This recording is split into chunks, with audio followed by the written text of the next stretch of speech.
Alors ici en fait c'est la rue de mon quartier, enfin plus précisément de ma résidence. Donc nous on est ici, là c'est Intermarché et là c'est la Poste. Ouais, j'ai repris un Google Maps et en fait j'ai refait la carte version géante. Bientôt rajouter les lieux et évidemment c'est une blague.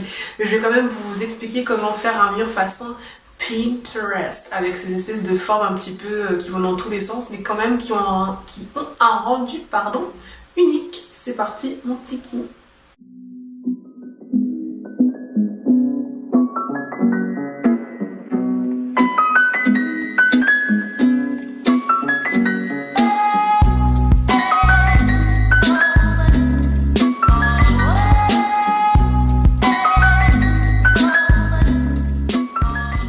Bienvenue sur la chaîne YouTube d'Atelier 316, habiter l'intérieur, vivre l'extérieur, bien habiter pour mieux vivre. Donc aujourd'hui on se retrouve pour une explication de comment est-ce que j'ai réussi à faire ce mur en fait, avec deux peintures différentes et surtout beaucoup de bandes de masquage pour la peinture.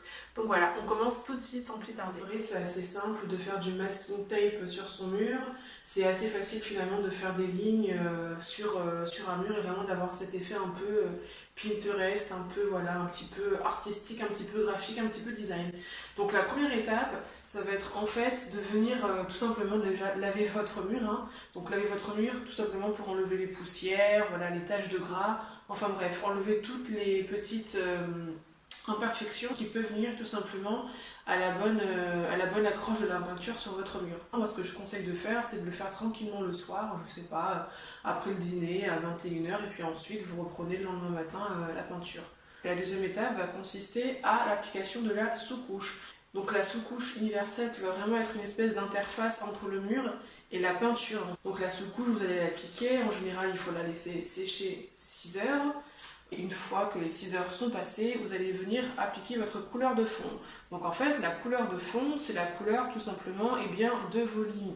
Donc choisissez déjà de base la couleur de vos lignes. Est-ce que vous voulez du orange? Est-ce que vous voulez du jaune?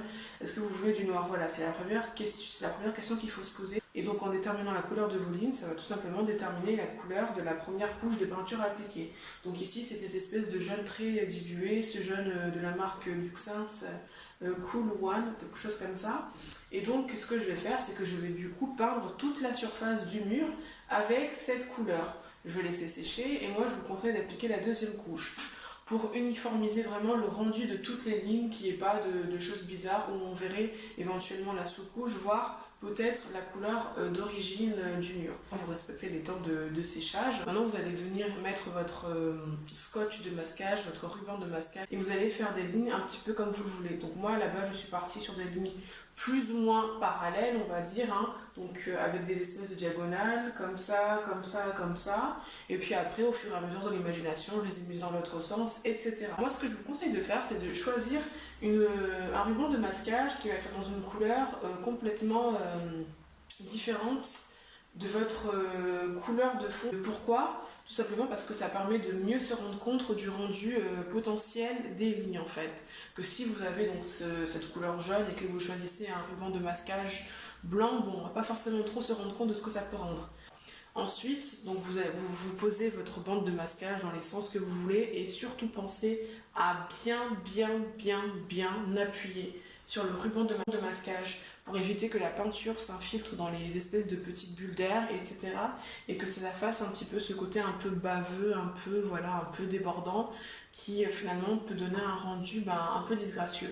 Donc une fois que c'est fait, vous allez pouvoir mettre maintenant votre peinture finale, celle qui va vraiment délimiter finalement les lignes et surtout faire les formes. Donc moi ce que j'ai fait, c'est que je vais tout simplement appliquer avec un rouleau. Au rouleau c'est beaucoup plus facile. Et une fois que la première couche de cette couleur finale est appliquée, on laisse sécher le temps qu'il faut et après on vient repasser une deuxième fois la couche, bien sûr pour harmoniser la couleur, parce que forcément il y a du blanc en dessous, donc il faudrait vraiment que le rendu soit le plus nickel possible. Je laisse sécher un petit peu, environ une demi-heure, et tout de suite après, moi ce que j'ai fait, c'est que je suis venue enlever les bandes de masquage. Voilà, c'est vraiment ce que je vous conseille, c'est d'attendre un petit peu que ça sèche, mais de pas forcément attendre le lendemain matin parce que des fois, vous savez, la peinture elle peut agir comme un collant et en fonction de la manière dont vous avez peint, la peinture qui est vraiment un petit peu comme collée sur la bande de masquage et sur le mur, et des fois on peut avoir un rendu, on voit que la peinture elle se décolle en même temps avec le banc de masquage et du coup il faut tout recommencer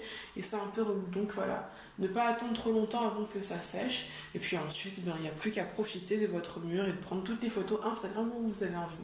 Si cette vidéo vous a intéressé, vous pouvez liker, partager et commenter et activer la cloche et je vous dis à très bientôt pour une prochaine vidéo et à tous, shalom.